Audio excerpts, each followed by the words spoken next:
Today we'll show you how to see saved password in Google Chrome. Okay, just follow these steps and don't forget like and subscribe, and thank you for watching.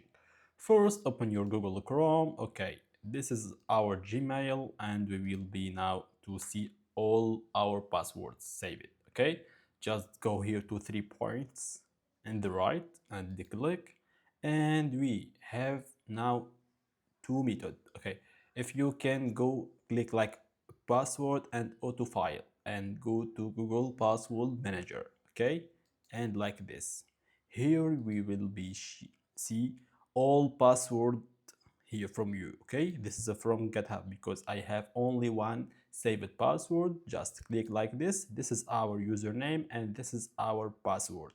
Just click to this is the I, and will be finally to see your password. Sorry, I can't click it because you can see it. Okay, and the next method, like method number 2, just click to go to settings and go to auto file and password, and go here you will be find the Google Password Manager.